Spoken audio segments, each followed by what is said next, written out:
आज के इस वीडियो में हम बात करने वाले हैं एक बहुत ही बेहतरीन डुप्लेक्स हाउस प्लान के बारे में। उम्मीद करता हूँ इस वीडियो से काफ़ी लोगों को हेल्प मिलेगी, इसलिए इस वीडियो को ज़्यादा से ज़्यादा शेयर करें जिससे दूसरों तक ये वीडियो पहुँचे और उन लोगों की भी हेल्प हो सके। ये एक बेहतरीन डुप्लेक्स प्लान होगा जिसकी साइज़ की अगर मैं बात करूँ तो 25 फुट चौड़ाई है और इसकी जो लंबाई हमने यूज़ की है वो है 60 फुट, 60 फीट लेंथ यूज़ किया हुआ है और इसमें हमने कार पार्किंग के साथ इसको डिज़ाइन किया है। यहाँ पे बहुत ही इम्पोर्टेंट चीज़ ये है कि ये प्लॉट सिर्फ सामने से ओपन है, बाकी तीनों साइड से दूसरे की ज़मीन है, इसलिए तीनों साइड से वेंटिलेशन का कोई सोर्स नहीं है। तो इसको हमने किस तरीके से डिज़ाइन किया है कि आपको पूरी तरह से वेंटिलेशन मिल सके, ये सारी आपको वीडियो देखने पे ही पता चलेगा। हम आपको 2D detail plus 3D detail आपको बारी बारी से सारी चीज़ें यहाँ पे दिखाने वाले हैं। प्लस इस प्लान को हमने डिज़ाइन किया है मैक्सिमम वास्तु के हिसाब से और इसकी हमने डिज़ाइनिंग 2 BHK और 3 BHK के हिसाब से की हुई है। तो प्लान को थोड़ा सा ध्यान से देखें क्योंकि हम आपको दोनों चीज़ें दिखाने वाले हैं इसमें। इस वीडियो में हम आपको सारी डिटेल दिखाने वाले हैं जैसे कि आपका 3D प्लान प्लस उसके मटेरियल्स वगैरह, 2D प्लान और उसके साइजेस क्या होने वाले हैं, प्लस कॉलम की प्लेसमेंट कैसी होगी, कॉलम के साइजेस, प्लस मेन होता है इसका कॉस्टिंग कि इसको एक फ्लोर बनाने में जो है कितना खर्चा आएगा, वो सारी डिटेल हम आपसे शेयर करते हैं। इसलिए वीडियो को शुरू से एंड तक और ध्यान से देखें। तो चलिए हम एंट्री से शुरू करते हैं। ये हमारी मेन एंट्रेंस की रैंप है। रैंप हमने रोड से करीब 1 फुट ऊंचाई पे डाला हुआ है। उसके बाद जो है हमारे यहाँ पे मेन गेट आता है। मेन गेट का साइज हमने 9 से 10 फुट रखा है जिससे कि आराम से एक गाड़ी जो है पार्क हो जाए। और ये गेट दोनों साइड मूवेबल होगा, यानी अंदर भी खोल सकता है और बाहर भी खोल सकता है। प्लस गेट को हाईलाइट करने के लिए हमने छोटे से पाए डाले हैं, पाए के ऊपर हमने लाइट की अरेंजमेंट की हुई है। उसके बाद आता है हमारा आगे पार्किंग एरिया, पार्किंग पोर्च जो भी आप समझ सकते हैं इसको। यहाँ पे आप कोई भी एक सीडान कार आराम से रख सकते हैं। प्लस पार्किंग से जो है हम 2 स्टेप चढ़ने के बाद अपने ग्राउंड लेवल पे पहुँचते हैं। ये हमारा ग्राउंड लेवल है और ग्राउंड लेवल की जो मेन एंट्रेंस का साइज़ है वो कम से कम 4 फुट इसकी चौड़ाई रखेंगे और हाइट जैसे मैंने बताया है 9 फुट इसकी हाइट कम से कम होनी चाहिए। उसके बाद हमारा आता है यहाँ पे हॉल एरिया जहाँ पे हमने सोफ़ा सीटिंग और डाइनिंग की अरेंजमेंट की हुई है। तो सोफ़ा सीटिंग हमने कुछ इस तरीके से डाला हुआ है, आप देख सकते हैं। यहाँ पे एक साइड जो है 3 सीटर और इधर 2 सीटर और यहाँ पे 1 सीटर। उसके पीछे जो है हमने यहाँ पे 6 सीटर डाइनिंग टेबल प्लेस की हुई है। यहाँ पे 6 लोग आराम से बैठ के खाना खा सकते हैं। प्लस हमने वॉल पे यहाँ पे 3D वॉलपेपर यूज़ किया हुआ है और यहाँ पे हमने नॉर्मल वॉलपेपर यूज़ किया हुआ है। फ्लोरिंग आपकी कुछ अलग है यहाँ पे। उसके बाद हमारा जो है मास्टर बेडरूम आता है। यहाँ पे मास्टर बेडरूम की फ्लोरिंग बिल्कुल ही अलग है और इसमें भी हमने वॉलपेपर यूज़ किया हुआ है। प्लस थोड़ा सा हमने डिज़ाइन को यहाँ पे चेंज करने की कोशिश की है, तो इस तरीके से भी आप कर सकते हैं। जैसे कि हमने यहाँ पे अलमारियों का डिज़ाइन डाला हुआ है। यहाँ पे साइड टेबल अलग से डालने की ज़रूरत नहीं है, अलमारी के अंदर डेंट करके हम यहाँ पे साइड टेबल बना सकते हैं। प्लस इसके पीछे हमने लेदराइट का यूज़ किया हुआ है वॉल पे, वो भी आप यूज़ कर सकते हैं। इसके छोटे छोटे पैनल्स भी आते हैं, तो पैनल्स यूज़ कर सकते हैं या फिर नॉर्मली लेदराइट बनवा सकते हैं। पैनल्स आपको काफ़ी महंगे पड़ जाएंगे।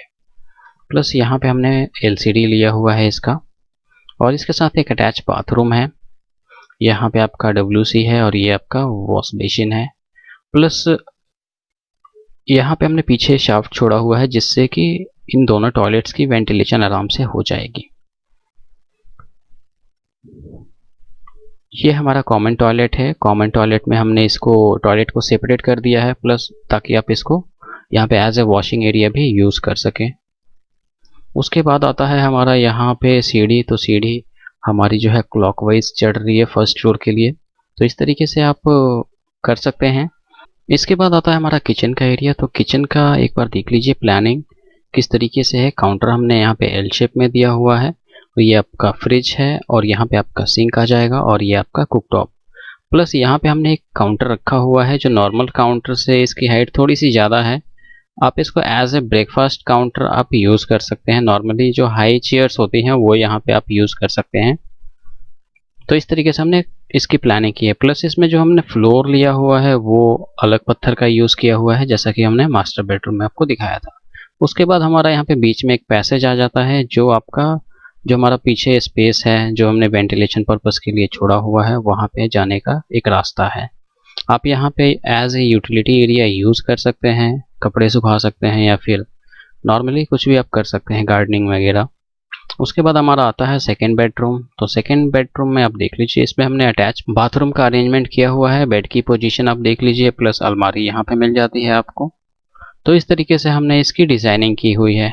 बाकी इसका जो सेकंड प्लान है उसका डिटेल मैं आपको 2D में बताने वाला हूँ कि उसमें हम 3 BHK के हिसाब से कैसे प्लान कर सकते हैं। सेम टू सेम, कोई भी चेंजेस नहीं होगा, बस थोड़ी सी प्लेसमेंट हमें चेंज करनी होगी। ये हमारा प्लॉट का एक बेसिक प्लान है, जहाँ पे आपको साइजेस प्लस इसकी डायरेक्शन वगैरह समझ में आ जाती है थोड़ी सी। तो सबसे पहले हम इसकी डायरेक्शन की बात करते हैं। तो इसकी डायरेक्शन है साउथ फेसिंग, और इसको हमने डिज़ाइन किया है मैक्सिमम वास्तु के हिसाब से। और इसके साइज़ की अब देख लेते हैं। साइज़ इसकी जो लंबाई हमने 60 रखी है, और इसकी जो चौड़ाई है वो 25 फुट है। इसके अलावा कोई भी एक्स्ट्रा स्पेस यहाँ पे नहीं है। तीनों साइड से दूसरे की ज़मीन है जिससे कि ब्लॉक्ड है। और इसका जो स्क्वायर फीट एरिया बनता है, टोटल बनता है 1500 स्क्वायर फीट। और हमने 1500 स्क्वायर फीट में 2 प्लान को डिज़ाइन किया है, 2 BHK और 3 BHK। वही सारी डिटेल मैं आपको यहाँ पे बताने वाला हूँ। और ये एक डुप्लेक्स प्लान भी आप इसको बना सकते हैं। वो किस तरीके से बनाएंगे वो सारी डिटेल मैं आप लोगों को बताऊंगा। ये हमारा ग्राउंड फ्लोर का एक बेसिक मैप है, जिसको हमने डिज़ाइन किया है साउथ फेसिंग मैक्सिमम वास्तु के हिसाब से। और अभी मैं आपको दिखाने वाला हूँ 2 BHK का प्लान। इसके बाद आपका आएगा 3 BHK। तो सबसे पहले हम इसके साइजेस देख लेते हैं। सबसे पहले हम पोर्च से शुरू करेंगे। पोर्च का जो साइज हमने रखा है 12 फुट इसकी चौड़ाई रखी है, और पूरी लंबाई हमने 17 फुट रखी है। यहाँ पे आप कोई भी एक बड़ी कार लगा सकते हैं। उसके बाद आता है हमारा यहाँ पे master bedroom bedroom 1। 11 foot 6 inch इसकी चौड़ाई है, और इसकी जो लंबाई हमने यूज़ की है 15 फुट यूज़ की है। एक चीज़ यहाँ पे ध्यान रखने वाली चीज़ है कि यहाँ पे जो हमारी सारी आउटर वॉल्स हैं वो 9 इंच की है, प्लस इंटरनल वॉल जो है वो सारी 4.5 इंच की है। उसके बाद आता है हमारा मेन डोर का साइज़ हमने 4 फुट वाइड रखा है। उसके बाद आता है हमारा ड्राइंग रूम हॉल एरिया। इसकी चौड़ाई 15 फुट 7.5 इंच इसकी चौड़ाई है, और हम इसकी यहाँ से साइज़ लेंगे। और लंबाई इसकी जो है 14 फुट 3 इंच आप इसको मान सकते हैं, 14 फुट 3 इंच मान लीजिए। इस अटैच बाथरूम की साइज़ की बात करूं तो इस 7 फुट 6 इंच इसकी चौड़ाई है, और इसकी लंबाई जो है अप्रॉक्सीमेट 6.5 फुट है। तो इस तरीके से ये मास्टर बेडरूम के साथ अटैच बाथरूम हो गया। उसके बाद हमारा आता है कॉमन बाथरूम। तो कॉमन बाथरूम का ओवरऑल साइज़ आप देख लीजिए। ओवरऑल जो है 8 फुट 10.5 इंच इसकी लेंथ है, लंबाई, और चौड़ाई इसकी 5 फुट रखी है हमने। और पीछे का जो हमारा शाफ्ट की जो चौड़ाई है वो 2.5 फुट है। तो इस हिसाब से काफ़ी अच्छी साइज़ है, यहाँ पे आप अच्छे से वेंटिलेशन इसकी हो सकती है। उसके बाद आता है हमारा सीढ़ी, और यहाँ पे हमारा डाइनिंग एरिया। यहाँ पे हमने लिखा हुआ है डबल हाइट कटआउट। इसका भी मैं समझाता हूँ आपको। यहाँ से आपकी सीढ़ी अप हो रही है, और आराम से 19 या फिर 21 स्टेप में यहाँ पे सीढ़ी चढ़ा सकते हैं। उस हिसाब से आपकी 11 या फिर 12 फुट हाइट रख सकते हैं एक फ्लोर की। प्लस जैसे ही आप चढ़ते हैं तो इतना आपको फर्स्ट फ्लोर पे पैसेज मिलता है, और उसके जस्ट आगे आपका यहाँ पे कटआउट मिलता है। आप कटआउट डाल सकते हैं, जिससे कि आपका डबल हाइट की फील यहाँ पे ले सकते हैं डाइनिंग के जस्ट ऊपर। इसका साइज़ मैं आपको एक बार दिखा देता हूँ। कटआउट का जो साइज़ होगा वो नॉर्मली यहाँ पे आपकी अगर बीम रन कर रहे हैं तो उसका भी आप ध्यान रखें। अदरवाइज आपका कटआउट का साइज़ जो है अप्रॉक्सीमेट 9 बाई 9 का ही होगा। सीढ़ी की जो चढ़ाई हमने ले रखी है वो एक बार देख लीजिए आप। ये वॉल को इंक्लूड करके 10 फुट 4.5 इंच का साइज़ हमने लिया हुआ है, और इसकी जो लंबाई है वो 9 फुट है। सीढ़ी की चौड़ाई एक बार देख लीजिए, 3 फुट 3 इंच की सीढ़ी की चौड़ाई है, और एक ट्रेड का जो साइज़ है वो 10 इंच का है। तो इस तरीके से आप रख सकते हैं। प्लस डाइनिंग एरिया का जो साइज़ हमने रखा है 13 फुट 1.5 इंच चौड़ाई इसकी दिख रही है, और इसकी लंबाई आपकी 9 फुट। 9 फुट है। उसके बाद आता है हमारा किचन का एरिया।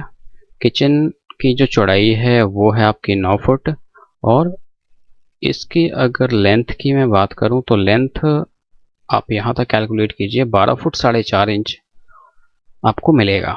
अगर यहाँ पे 4.5 इंच की दीवार लगाते हैं तो आपको क्लियर 12 फुट इसकी लंबाई मिलेगी। काउंटर का साइज नॉर्मली हमारा होता है 2 फुट का, प्लस अगर आपको इसे चौड़ा भी रखना है तो वो भी आप रख सकते हैं क्योंकि काफ़ी बड़ा किचन है। प्लस इसकी प्लेसमेंट हमने जैसा 3D में दिखाया था वैसा आप रख सकते हैं। उसके बाद आता है हमारा यहाँ पे पैसेज एरिया। तो पैसेज का नॉर्मली साइज आप देख लीजिए, यहाँ पे बन रहा है अप्रॉक्सीमेट 4 फुट, सॉरी ये आपका 3 फुट 9 इंच का पैसेज बन रहा है। और पीछे हम OTS की बात करें तो OTS का पूरा size 13 foot 6 inch by 5 foot 4.5 inch ये साइज आपको मिल रहा है। काफ़ी अच्छी स्पेस है।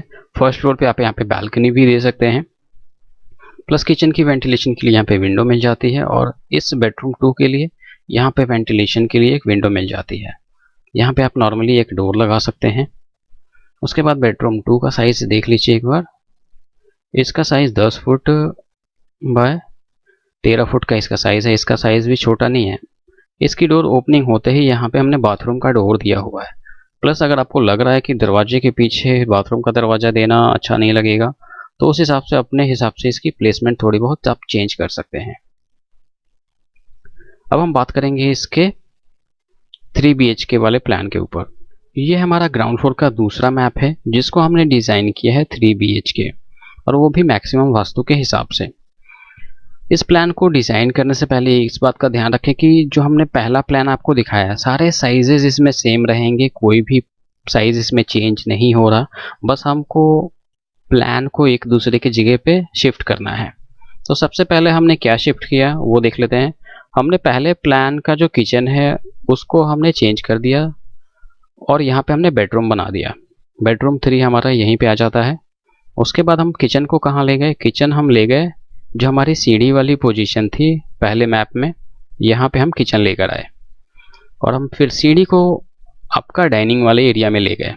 अब आप इसको क्लॉकवाइज भी चढ़ा सकते हैं और इसको आप एंटी क्लॉकवाइज भी चढ़ा सकते हैं। उस हिसाब से आपका यहाँ पे एक कटआउट बनता है जो कि आपका डबल हाइट की फीलिंग देगा। आप इसको डुप्लेक्स भी बना सकते हैं। प्लस इसमें जो है कमी किस चीज़ की आ गई वो देख लीजिए एक बार।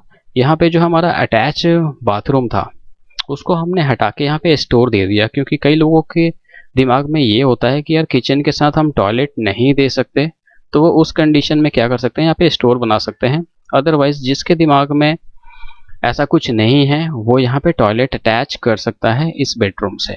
और ये एक बहुत ही कॉमन प्रॉब्लम है, ये आपको 10 में से 3-4 घरों में देखने को ज़रूर मिलेगा। तो इसलिए अगर आपको ज़्यादा बेनिफिट चाहिए तो आपको इस तरीके से रखना पड़ेगा, किचन प्लस टॉयलेट इस तरीके से, तभी आपको ये वाला रूम मिल सकता है। अदरवाइज आप जो हमने पहला मैप दिखाया था आप वो फॉलो कर सकते हैं। ये हमारा कॉलम का एक बेसिक प्लेसमेंट प्लान है। यहाँ पे हमने कॉलम की प्लेसमेंट की हुई है। पिंक कलर बॉक्सेस आप देख रहे हैं वो कॉलम की प्लेसमेंट्स हैं। और यहाँ पे इस प्लान में हमने टोटल 14 कॉलम प्लेस किए हुए हैं और इनके साइजेज हमने रखे हैं 9 बाई 18। तो इस हिसाब से आप कॉलम की प्लेसमेंट कर सकते हैं। साइजेस भी मैंने आपको बता दिया। अब हम देख लेते हैं कि अगर ये हम घर बनाते हैं तो हमें कितना खर्च पड़ेगा। तो इसकी जो कॉस्टिंग पड़ेगी आपको कम से कम आपका 18 से 20 लाख एक फ्लोर का खर्च पड़ेगा। तो उस हिसाब से अगर आपके पास इतना बजट है तो आप ये काम शुरू करवा सकते हैं। उम्मीद करता हूँ ये वीडियो काफ़ी लोगों के लिए हेल्पफुल होगी, इसलिए इस वीडियो को ज़्यादा से ज़्यादा शेयर करें जिससे दूसरों को भी इस वीडियो से हेल्प मिल सके।